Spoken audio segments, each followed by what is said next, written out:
지난 시간에 여호수아를 배웠잖아요. 우리가 여호수아 살폈는데 여호수아를 정리를 해봤죠. 여호수아는 뭐다? 가나안을 정복하는 전쟁입니다. 정복 전쟁에 대해서 얘기했어요.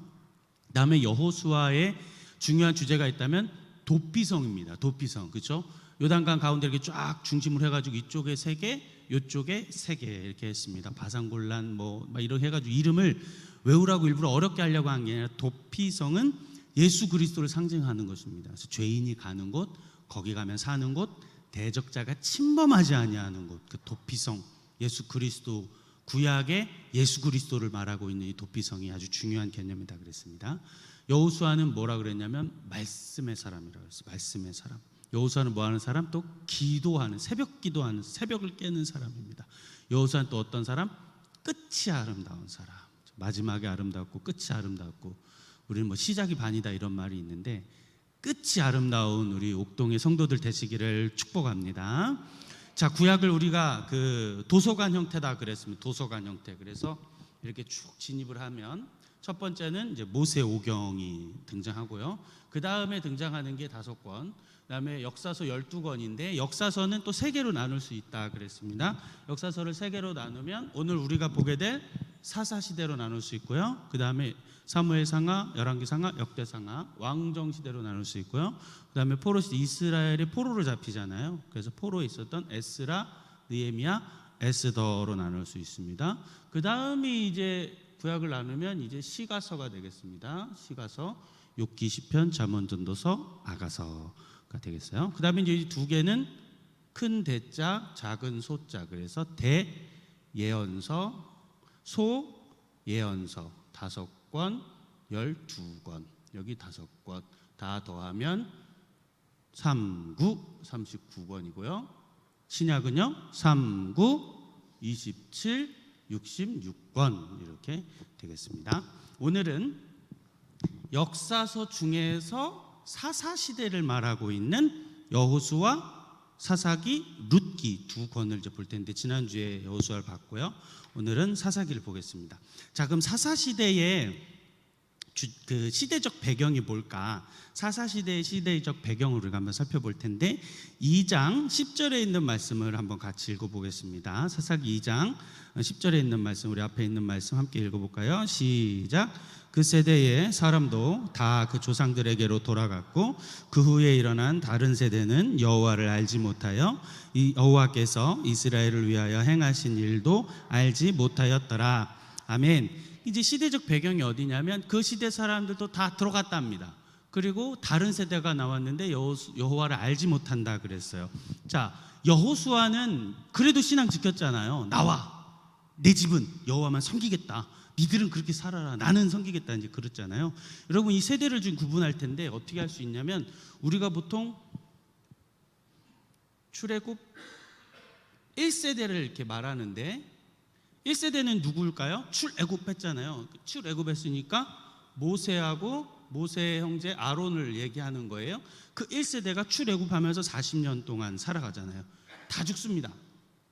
한 사람도 아니에요.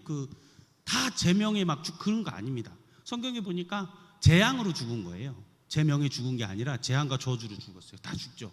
그리고 그러면 출애굽기 2세대가 나타나는데 오늘 2세대는 누구냐면 가나안 정복한 사람이죠. 여호수아, 우리 지난주에 봤잖아요. 여호수아이죠. 여호수아 세대가, 여호수아 갈렙 세대가 2세대가 된 거예요. 다 죽고 오로지 살아남은 여호수아하고 갈렙만이 남아 있었으니까, 그렇죠? 2세대가 된 겁니다. 그게 오늘 2절 10절인데 그 다음에 여호수아 갈렙의 세대가 다 죽었다는 거예요.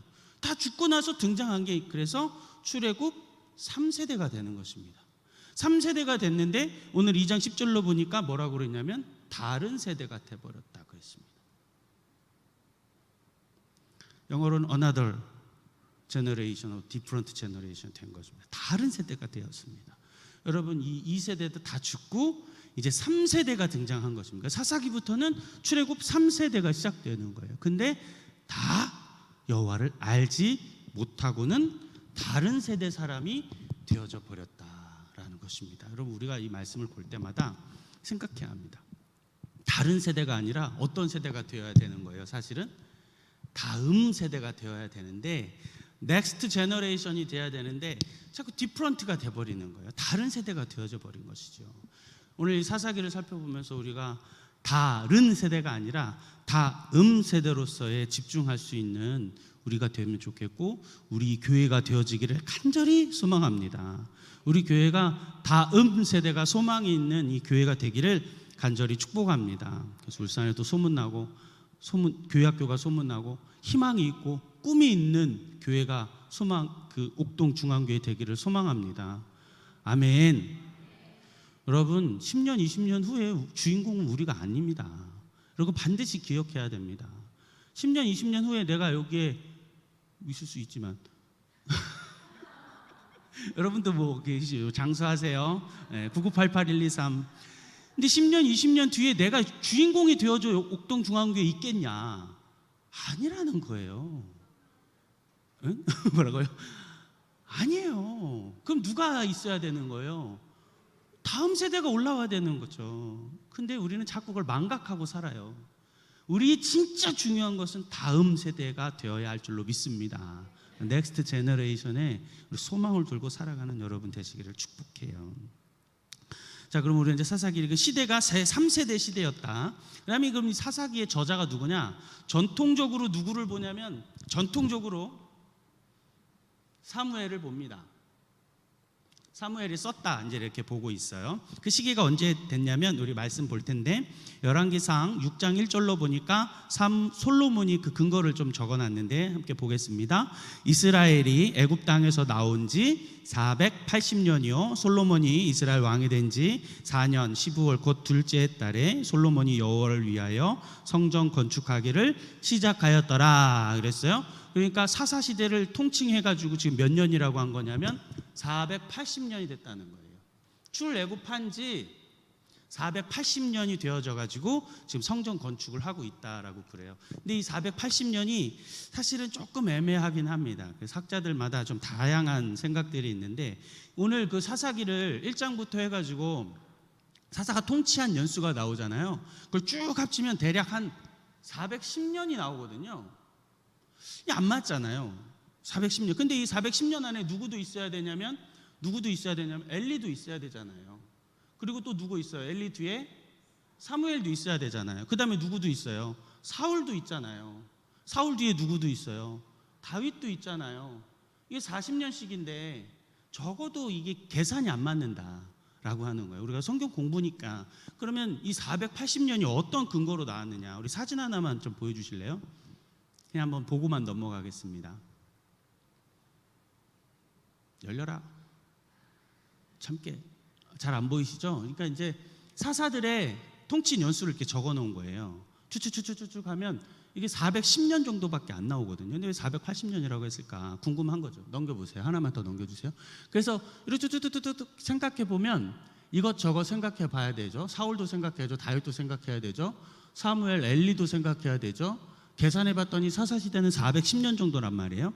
그러면 대충 593년이나 591년 정도가 나와야 돼요. 사사시대의 기간은 480년이 되어지지 않죠. 그냥 600년이라고 치면 이게 지금 괴리감이 있는 거잖아요. 성경에서의. 이걸 이제 우리가 어떻게 해석할 거냐라고 보는 거죠. 그래서 첫 번째 이걸 어떻게 해석하느냐, 사사시대에 보니까 사사 성경에 보면 40년 통치했더라 그래요. 80년 통치했더라 그래요. 이거를 상징적이다, 그냥 상징의 수다라고 생각해서 480년을 맞춰내는 거예요. 두 번째는 뭐냐면 사사들이 40년 통치하더라, 20년 통치하더라, 10년 통치하더라, 이 통치 기간이 교집합적이 좀 있다, 좀 이렇게 겹친다, 이렇게 생각할 수 있습니다. 우리 세 번째 해석이 있는데 이게 뭐냐면, 세 번째는 다른 성경 번역에서 이 사사 기간을 몇 년으로 보냐면 440년 정도로 보는데 70인역이 440년이라고 주장하기도 한다라는 겁니다.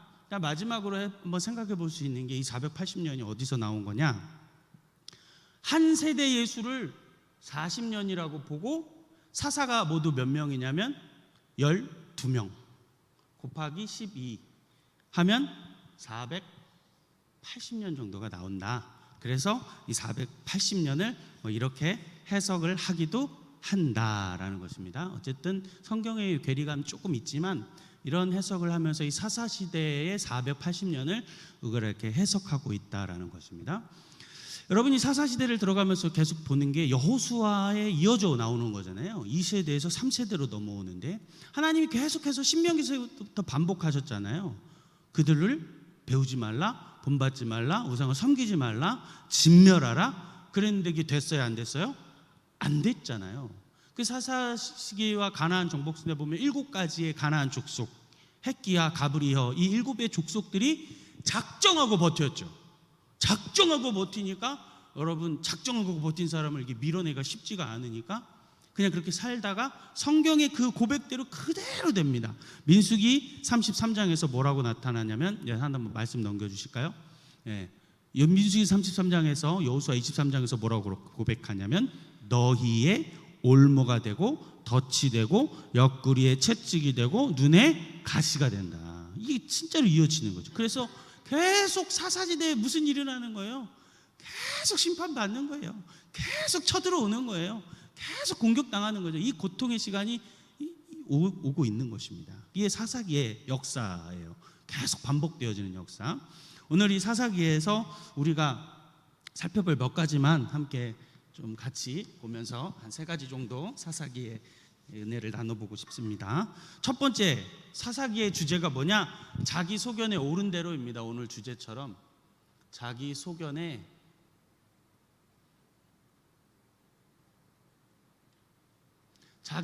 오른 대로 행동하는 거예요. 자기 소견에 오른 대로. 오늘 본문, 우리 읽었던 본문을 한번 같이 한번 다시 읽어볼까요? 21장 25절 시작. 그때에 이스라엘에 왕이 없으므로 사람이 각기 자기의 소견에 옳은 대로 행하였더라. 아멘. 옳은 대로 한 거예요. 옳은 대로. 각기 자기 마음에 옳은 대로. 왕정이 오기 전에 중간 다리의 역할로서 사사기가 이제 등장하는데 마음대로 한 것입니다. 자기 소견에 옳은 대로 행하는 거예요. 여러분, 자기 소견에 옳은 대로 행한다는 게 무슨 말인가? 그 말은 기준이 없었다는 것입니다. 기준이 없어요. 잣대가 없어요. 여러분, 우리가 66권, 아까 66권 성경 신구약 66권을 뭐라고 부르냐면 정경 그럽니다. 우리 66권이 하나님의 말씀인 줄 여러분 믿으시죠? 그 정경이라고 그래요. 그 정경을 뭐라고 말하냐면 캐논이라고 말해요. 캐논 영어는 잣대입니다. 자를 말하는 거예요. 하나님의 66권의 말씀이 자가 딱 되니까 근거가 되는 거예요. 기준이 되는 거죠. 근데 이게 없었다 말하는 것입니다. 내 뜻대로, 내 마음대로, 내 마음 먹히는 대로, 내가 원하는 대로 한 거예요. 요즘에 인권학자들이, 인권을 부르짖는 사람들이 보면 좋은 말 같잖아요. 내 마음대로, 내 뜻대로, 내 원대로, 내가 내키는 대로. 되게 좋아 보이죠? 사실 좋은 말이에요. 근데 이게 독바른 사탕처럼 들려진단 말입니다. 이태원 클라스라고 하는 드라마가 코로나 한복판에서 드라마를 반영해 본 적 있으세요? 거기에 한 사람이 이런 말을 하는 거예요. 내가 너무 인상 깊어가지고 적어놨어요. 나 남의 꿈에 기대는 거 아니야. 엄마 꿈에 짊어지지도 않을 거고 내가 주체인 내 삶, 내 인생이야 라고 말해요. 주인공이. 되게 좋아 보인다, 그죠? 사실 좋은 말이죠. 내 인생 내가 주인인데요. 맞잖아요. 되게 좋은데 동전의 양면 같은 거예요. 내 마음, 내 내키는 대로이죠. 여러분 혹시 이런 말 들어보셨어요? YOLO YOLO 그럽니다. 들어보셨죠? 들어보셨죠? 이게 말이 뭐예요? You only live once. 너는 오직 한 번의 인생을 살아. 네 인생 네 거야 라고 말하는 거예요. 젊은이들이 생각하는 삶이 이거예요. YOLO. 한 번의 인생만 살아. 내 인생 딱 한 번이야. 그러니 어떻게 살아요? 멋있게. 어떻게 살아요? 즐겁게. 어떻게 살아요? 네 마음에 원하는 대로, 네가 뜻하는 대로 살아라는 거예요. 후배들이 이해가 안 되시죠, 집사님? 밑에 직장 밑에 오는 그 이해가 안 되잖아요. 저것들은 진짜 이해가 안 돼 막 이러잖아요. 그잖아요. 죽을 것 같아, 막 죽을 것 같아. 9시 출근하려고 그랬는데 9시에 딱 출근해가지고 도대체 10분 왜 일찍 와야 돼요? 막 이러지. 이게 요즘 세대 아니면 이해가 안 돼. 근데 내가 원하는 대로, 내 마음대로, 내가 내키는 대로, 내가 즐기는 대로 사는 거예요. 여러분, 이게 지금 우리 생각입니다. 이 사상. 그걸 포스트 모더니즘이라고 그래요. 지금 세계관을요. 그 포스트 모더니즘에서 지금 젊은이들이 우리가 뭐라고 말하죠? MZ라고 말하죠. MZ 세대예요. 여러분, 이 세대의 가장 포인트가 뭔지 아세요? 지금 여러분의 손주들, 여러분의 자녀 세대에서 가장 이 MZ들이 생각하는 가치가 뭐게요? 붕괴입니다. 붕괴예요. 붕괴. 다 무너뜨립니다. 다 무너뜨려요. 절대적 가치는 절대 없다입니다. 절대적 가치가 절대 없어요. 이게 지금 우리 손주들이 생각하는 가치관입니다. 우리 젊은 세대들의 가치예요. 붕괴되는 거예요. 그리고 재인식해요. 언어로, 감정으로. 한 가지 예를 들어볼까요? 지금 신학사상에서 주류가 뭐냐면, 여러분이 들어보셨던 자유주의라는 게 있잖아요. 이게 뭐냐면, 잘 보세요. 역사적 예수는 부인합니다. 성경에 있는 예수는 부인이에요. 왜냐하면 근거가 없어요. 증거가 없잖아요. 여러분, 창세기가 고대 근동이 다 설화입니다. 설화예요. 모세오경이 다 설화예요. 설화, 당군신화 같이. 그러면 이게 인정이 되겠어요? 안 되죠. 그러니까 역사적 예수는 부인하는 거고, 그 다음에 뭐만 인정해요? 붕괴한 다음에 재인식하는 거예요. 재인식하는데 역사적 예수는 부인하고, 예수가 나에게 준 은혜, 감정, 감동, 찬양을 통해서 막 눈물이 흘려져요. 감화, 그것만 인정하는 거예요. 자, 이해되세요? 이게 자유주의 신학입니다. 이게 요즘에 신신학이란 말입니다. 역사적인 예수는, 역사의 예수 어떻게 동정녀 탄생, 말도 안 되는 소리 하지 마. 그래 놓고 뭐만 믿는 거예요? 재인식, 내가 인식하는 예수, 내가 은혜 받은 예수, 내가 이야기로서 존재하고 있는 저 예수를 내가 감정만을 믿고 따르는 거예요. 이게 요즘에 신신학이고 자유주의 신학이고 포스트 모더니즘입니다. 내가 인정하는 것만, 내가 인식하는 것만, 내가 언어로 규정되어지는 것만, 절대적인 것은 절대 없다라고 말하는 것이 지금 이 시대입니다. 포스트 모더니즘 세대이죠. 그리고 MZ 세대이죠.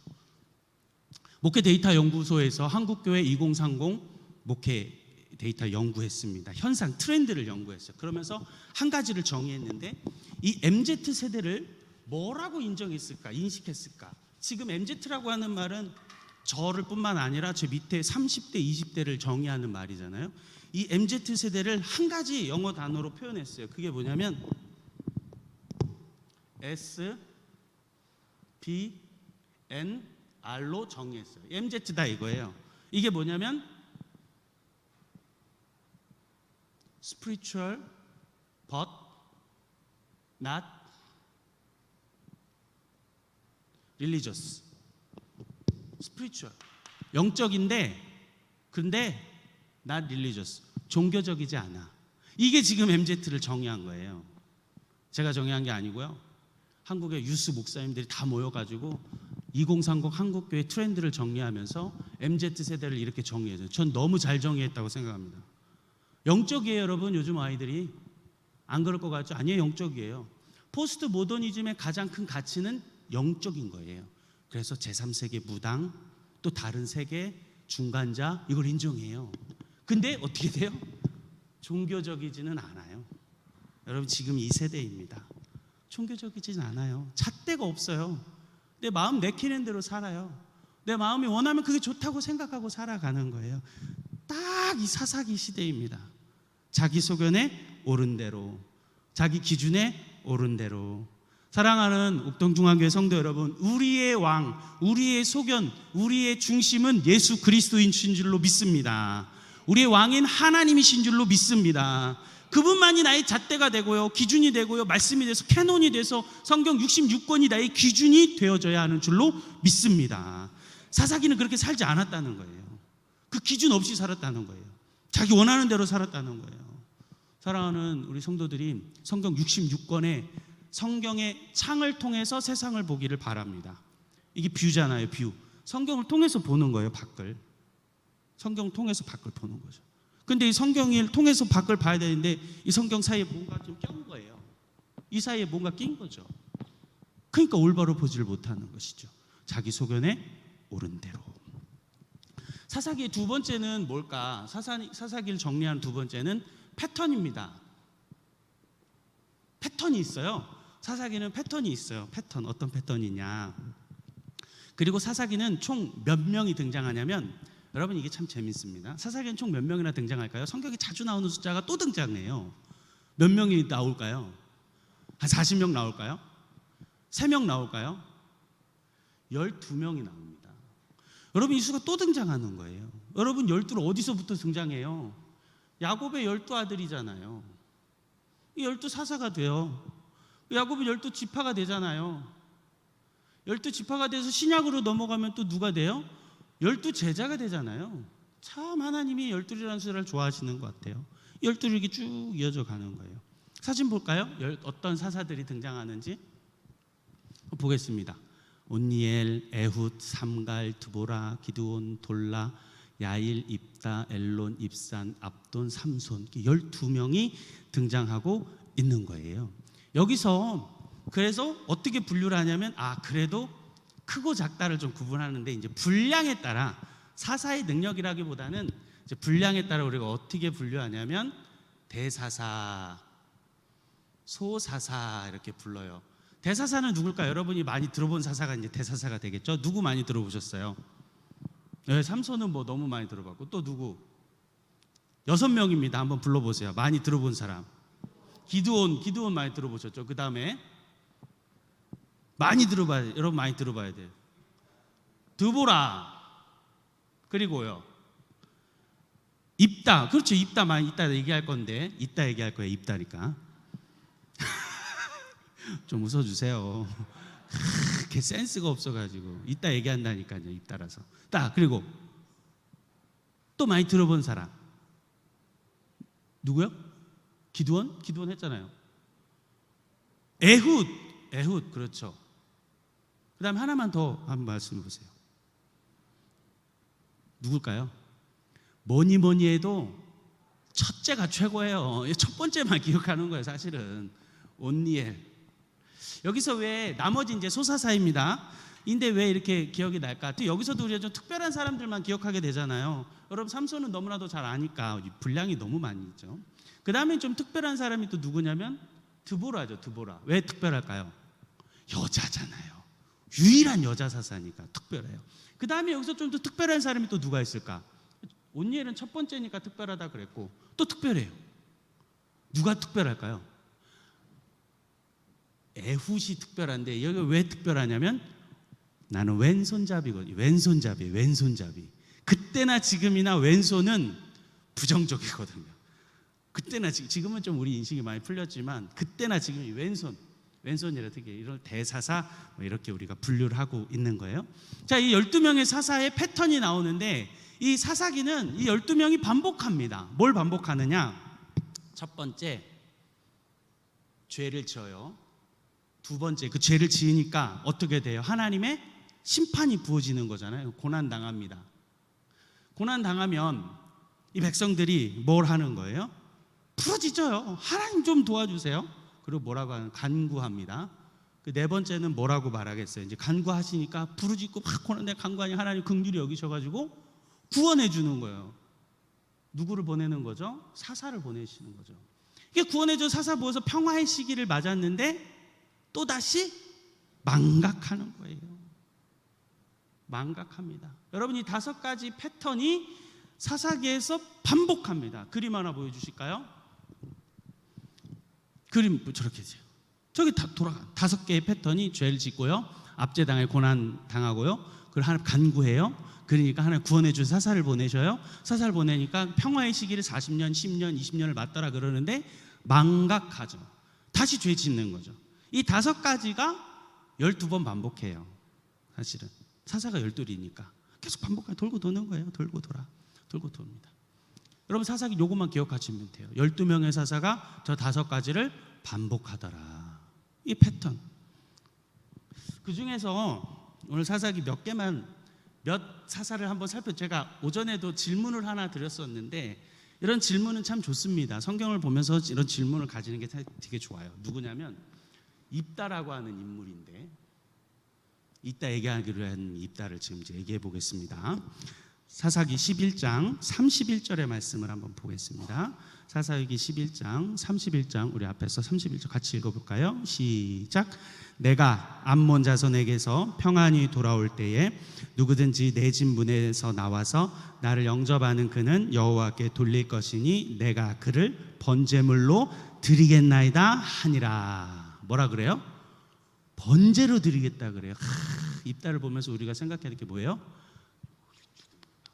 주둥이를 그냥 꼬매버려야 되는데 주둥이가 방정인 거예요. 자기가 전쟁하고 오면 나를 첫 번째 웰컴하는 자를 뭐 하겠다고? 번제로 드린다는 거예요. 말이 되냐 이 말이에요. 이게 하나님이 그렇게 싫어한 게 뭐예요? 가나안의 우상 숭배잖아요.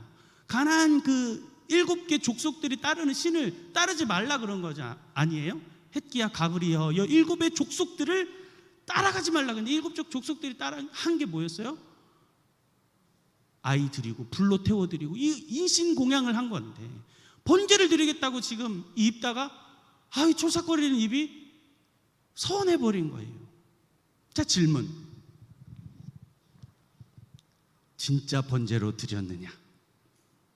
안 드렸느냐? 안 드렸어요? 안 드렸어요? 성경에 써있는데 그럼 어떻게 할 거예요? 어떻게 생각하십니까? 성경을 보면서 이런 질문은 우리로 하여금 하나님의 마음을 더 깊이 알 수 있는 테스트가 되죠. 궁금하잖아요. 저 궁금합니다. 입다, 도대체 이 입다, 초상 맞은 입다 때문에 이 번제를 드리게, 사실 여기가 성경의 난제입니다. 난제. 어떻게 해석해야 되겠냐? 3가지 해석이 있습니다.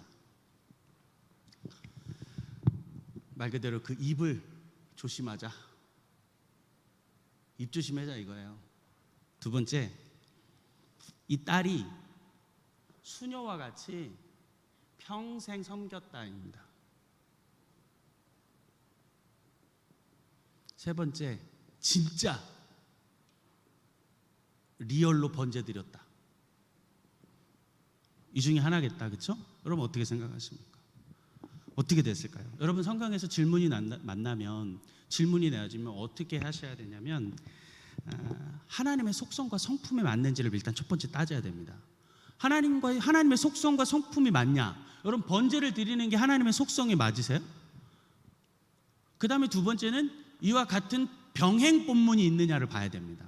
이거를 지혜지하고 있는 다른 관주로 들어가는 성경이 있느냐를 확인해야 돼요. 그래서 가장 지금 지지되어지고 있는 설은 요거입니다. 평생 섬겼을 거다라고. 왜냐하면 하나님의 성품과 맞지 않아요. 가장 먼저는 하나님의 속성과 맞지 않습니다. 여호수아서부터 계속해서 모세를 통해 반복한 것은 가나안 족속을 섬기지 말라, 우상 숭배하지 말라, 불로 드리지 말라, 아들을 드리지 말라, 인신공양하지 말라였거든요. 그랬다는 것이죠. 입다가 그래서 난제처럼 우리로 하여금 생각할 거리를 만들어 주는 것입니다. 그 다음에 이제 우리 사사기에서 되게 중요한 게 뭐냐면, 입다의 사건과 함께 등장하는 11장부터 17장, 18장부터 계속 나온 단과 에브라임입니다. 에브라임은 입다를 통해서 완전히 진멸당했습니다. 십볼렛, 쉽볼렛, 쌀, 이 발음 해가지고 싹 다 진멸된 게 이제 에브라임이고요. 그 다음에 17장부터 18장까지가 이제 단지파 얘기인데, 단과 이 에브라임이 사사기에서 왜 중요하냐면, 자, 우리 같이 한번 볼 텐데, 아까 이 10이라고 하는 수는 계속 반복된다 그랬습니다. 12사사는 나중에 요한계시록에 넘어가면 12지파가 다시 등장하면서 또 나오는데, 우리 같이 한번 볼까요? 저기 사진 한번 하나 보겠습니다.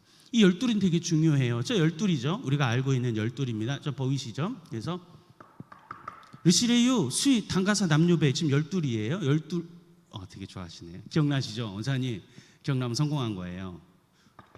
르시레유, 수이, 단가사, 남요배, 지금 12의 지파가 싹 있어요. 이 12인데 되게 중요한데, 계시록을 보면, 우리 계시록 지금 말씀 강해를 계속 하고 있잖아요. 그 계시록을 가면 계시록 7장에 이 12이 또 나와요. 다시 등장하는데 누구는 빠지고 누구는 더 들어가는 거예요. 이게 다 너무 신기하다. 한번 넘겨보세요. 또 넘겨보세요. 빠져요. 한 번 더. 그렇지. 아니 저는 가. 그렇지. 레위가 왜 빠질까요? 레위는 왜 빠져야겠어요? 하나님 특별하게 샀잖아요. 유월절로 샀어요. 그래서 레위는 열둘이 들어가지 않아요. 그러면 열둘에서 하나 빠졌으니까 11이니까 안 되잖아. 하나님 열둘이 되게 중요하다 그랬는데, 그래서 그 하나 빠진 것을 누구로 채워 넣는 거예요? 요셉에게서 채우는 겁니다. 요셉의 아들이 둘이잖아요. 각각 한 지파씩 올렸어요. 그래서 열둘이 됐어요. 이게 열둘입니다. 우리가 알고 있는. 자, 그런데 계시록에 가면 열둘이 쭉 또 나오는데 그 열둘이 이름이 달라요. 넘겨주세요. 열둘이 달라지는 거예요. 누가 빠지고 누가 없냐면, 이제 다시 한 번 더 넘겨주세요. 레위가 들어갑니다. 없던 레위가 들어가요. 계시록의 7장에 5절 8절 사이에서 또 하나 올려줘요. 요셉이 없었는데 요셉의 이름이 들어가요. 그래서 열둘이 맞아져요. 자, 그럼 이제 여기서 궁금하죠. 열둘이 맞았는데 레위가 요셉이 들어갔어. 그럼 몇이 돼요? 14가 되죠. 그럼 안 되잖아요. 하나님 12가 중요한데 혹시 누가 빠지느냐는 거예요. 빠져요. 제가 거짓말하는 게 아니에요. 집에 가 성경책 잘 찾아보세요. 7장을. 누가 빠져서 나가느냐? 단이 빠지고 또 하나 열어주세요. 에브라임이 빠지는 거예요. 아까 입다의 사건에서 나온 에브라임입니다. 에브라임은 교만했어요. 이스라엘 민족을 향한 교만과 패망을 보여줬어요. 단은 왜 빠졌을까요? 단은 하나님 앞에 우상을 섬겼고요. 다음에 북이스라엘 시절에 하나님이 그 북이스라엘 왕국의 왕들이 하나님 섬기지 못할 때 단이라고 하는 지역과 베델이라고 하는 지역에 음란하게 우상을 섬긴 곳이 그 단이라고 하는 곳이 단지파. 두 지파가 빠지게 되는 것을 보게 되죠. 사사기는 단과 에브라임이 왜 저기에서 빠지게 되는지를 보여주는 중요한 성경이고, 예레미야서에서 호세아서에서 구약 곳곳에서 이 단과 에브라임을 향한 하나님의 지적되어지는 것들을 우리는 볼 수 있다라는 것입니다. 자, 세 번째, 우리가 사사기를 통해서 볼 수 있는 세 번째 특징이 하나 있는데, 사사기에 뭐가 특징일까? 사사기에는 이게 특징입니다. 여호와의 영이 많이 등장합니다. 하나님의 여호와의 영이라고 하는 건 하나님의 영, 성령의 영을 의미하거든요. 사사기에 많이 등장합니다. 사사기를 그래서 구약의 성령 행전이다라고 봐도 될 만큼 무방하다라는 것입니다. 우리 말씀 하나 볼까요? 사사기 13장 25절의 말씀 같이 보겠습니다. 사사기 13장 25절 함께 읽어볼까요? 시작. 여호와의 영이 그를 움직이기 시작했더라 그랬습니다. 여호와의 영이 뭐 했다고요? 움직였다 그랬는데 그 첫 번째 히브리어 단어로 파함이라고 하는 단어를 쓴 거예요. 여호와의 영이 파함이라고 하는 단어를 통해서 나타났어요. 파함이라고 하는 말은 번민하다입니다. 번민하다. 나를 압박하다. 압박하니까 움직이시는 거예요. 압박하다. 두 번째, 계속 그거 놔주세요. 두 번째는 뭐냐면 찰라흐라고 하는 히브리어를 썼는데 사사기 14장 6장 9절, 사사기 15장 14절에서 이렇게 있어요. 함께 읽어볼까요? 여호와의 영이 임하셨다. 이 임하셨다, 찰라흐라고 하는 단어를 누가 많이 가장 쓰였냐면 삼손에게서 드러납니다. 삼손이 여호와의 영이 어떻게 임하냐니까 이 찰라흐는 제가 금요일 날도 말씀드렸지만 다윗에게도 임했던 것처럼 돌진하듯 임했던 거예요. 돌진하듯. 그러니까 여러분 성령의 충만이 본 뜻이 그게 아니다. 강력한 하나님의 임재다라고 하는 것을 나타낼 수 있습니다. 자, 세 번째로 하나님의 영, 성령의 영이 어떻게 임하냐면 사사기 3장 10절인데 이렇게 고백합니다. 여호와의 영이 그에게 임하셨으므로 세 번째로는 하야라고 하는 말로 쓰였어요. 하야라고 하는 말은 뭐뭐가 있다, 그곳에 계시다, 임하다라고 하는 말로 표현되거든요. 있는 것입니다. 부어지는 거예요. 그냥 그 자체로 있는 것입니다. 마지막 사사기에서 나타나고 있는 여호와의 영 네 번째는 어떤 단어로 나타나냐면 하나 넘겨주세요. 라바쉬라고 하는 사사기 6장 34절의 말씀입니다. 여호와의 영이 기드온에게 임하시니라고 했어요. 임하시다. 라바시라고 하는 말은 어떤 뜻이 있냐면 옷을 입다입니다. 옷을 입는 것처럼 성령이 임하시는 거예요. 옷을 입혀주는 그 지위, 그 신분을 높여주시는 것처럼 성령이 임하신다라는 것입니다.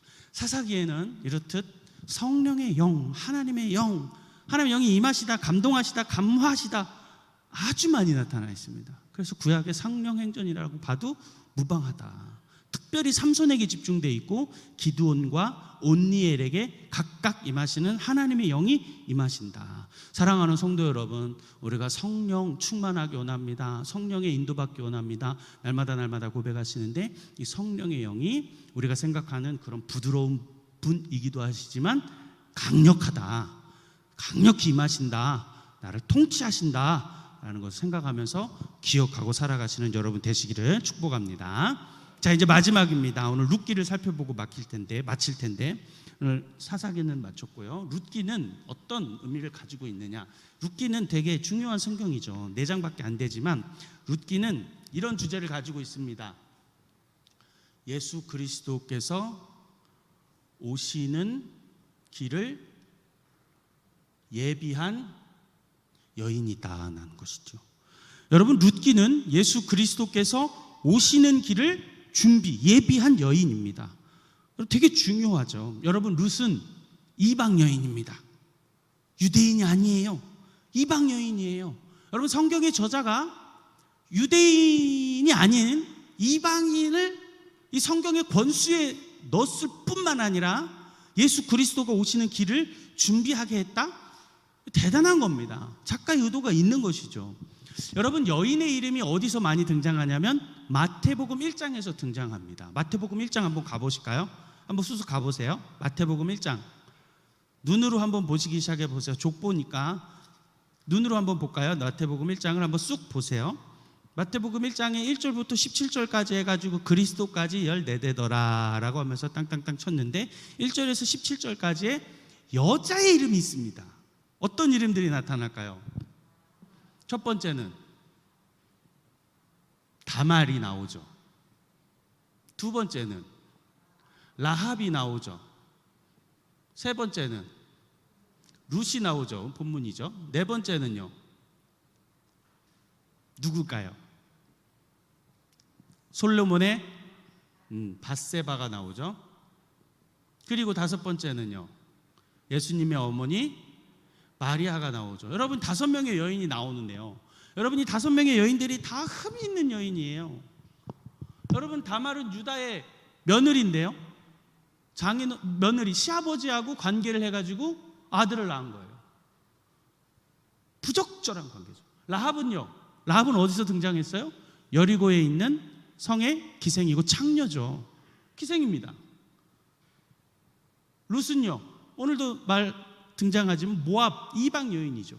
밧세바는요, 솔로몬의 엄마잖아요. 지금 구약판 미투 사건의 주인공이죠.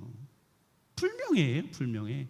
마리아는요, 당시로 말하면 돌 맞아 죽어야 됐습니다. 바로 돌 맞아 죽었어야 됐어요. 근데 살게 하시는 하나님은 이 5명, 여기 지금 룻이 들어가 있는 것입니다. 여러분, 이 여인들을 통해서 예수 그리스도가 오시는 그 길을 예비해 놓는 거죠. 마태복음은 유대인을 위해서 썼어요. 유대인들에게 예수 그리스도가 왕이야, 그리스도야를 말해준 게 마태복음입니다. 근데 그 마태가 유대인을 위한 기록을 하면서 여자 이름을 넣었어요. 이게 특이한 겁니다. 족보에 그 중에 하나가 들어가 있는 거예요. 여러분, 이 룻은 모압이라고 하는 여인입니다. 모압에서 나온 이방 여인. 이 모압은 어디에서 등장하는 게 모압이죠? 성경에서 모압이 어디서 최초로 등장해요? 모압. 아브라함의 양자 될 뻔했던 조카 롯이 부적절하게 자녀를 출산하죠. 딸을 통해서. 그게 뭐예요? 모압이고 또 하나는 암몬이죠. 성경의 신명기에 보니까 이 모압과 암몬을 영원히 저주받을 민족이라고 해요. 여호와의 총회에 들어오지 못한다. 사무총회 못 들어온다는 거예요. 정회원이 안 됐다는 거예요. 투표권이 없다는 거예요. 그러니까 성경에서 투표권이 없어지는 거예요. 저주받은 민족이에요. 근데 이 모압 여인을 통해서 하나님이 지금 룻을 통해서 뭔가를 쓰기를 시작하는데 뭘 쓰시느냐? 룻기 4장 22, 21, 22절 한번 보겠습니다. 한번 읽어볼까요? 시작. 살모는 보아스를 낳았고 보아스는 오벳을 낳았고 오벳은 이새를 낳았고 이새는 다윗을 낳았더라. 저기서 보아스가 룻의 남편이 되잖아요. 룻을 통해서 그러니까 누가 오는 것을 지금 기다리고 계셨던 거예요. 다윗이 오기를 기다린 것이죠. 예수 그리스도가 오는 그 길을 예비한 여인이 룻이라는 것입니다. 이방 여인이나 그 이방 여인을 통해서 예수 그리스도가 오는 그 길, 아브라함을 통해서 오는 그 믿음의 자손, 그 유다를 통해 다윗을 통해서 예수 그리스도가 오는 그 길을 땅 준비한 여인이 바로 룻. 성경에서 자기의 이름이 여자의 이름인데 성경 권수에 당당하게 들어갔던 룻, 유일한 둘 중 하나입니다. 그 나머지 하나는 에스더 그리고 룻. 여러분, 룻기는 그래서 진짜 중요하죠. 룻기의 교훈을 마지막으로 말씀드리고 마치겠습니다. 뭘 꼽을 수 있을까? 룻을 우리가 어떤 은혜를 받을 수 있을까? 제가 명절 예배 순서지 준비하면서 간단히 적었는데, 여러분, 룻이 우리가 교훈받아야 돼, 우리가 교훈되어야 될 게 뭐냐면 여호와 하나님을 붙들었다는 것입니다. 붙잡았다는 거예요. 시어머니의 하나님이 내 하나님일 줄 알고 붙잡았다는 거예요. 여러분, 붙들으셔야 합니다. 하나님 붙잡으셔야 합니다. 하나님 붙드니까 그 후손이 다윗이 된 거고요. 이방 여인인데 족보에 이름이 오르는 놀라운 축복을 받잖아요. 여러분, 여호와 하나님을 간절히 붙잡았기 때문에 그가 룻이 되고 성경에 기록된 줄로 믿습니다. 오늘 사사기 룻기를 좀 살폈습니다. 사사기는 소견에 오른 대로 했답니다. 왕이 없었답니다. 자기 마음대로 했다는 거예요. 그 왕은 우리 예수 그리스도가 되어야 될 줄로 믿습니다. 예수 그리스도의 말씀이 여러분의 기준 되시기를 축복합니다. 사사기는 패턴이 있습니다. 5가지 패턴만 기억하시면 됩니다. 죄, 심판, 간구, 구원, 망각, 이게 12번 반복되어지는 거예요. 사사기에는 성령의 영이라고 하는 단어가 많이 등장합니다. 성령 행전을 기억하시면 좋겠습니다. 룻기는 예수 그리스도를 준비한 여인이다. 하나님의 이 귀한 여인, 이가 여호와 하나님을 붙들었다. 붙들은 우리 이 교훈 삼아서 우리 하나님만 붙들고 살아가는 여러분 되시기를 주의 이름으로 간절히 축복합니다. 기도하시겠습니다.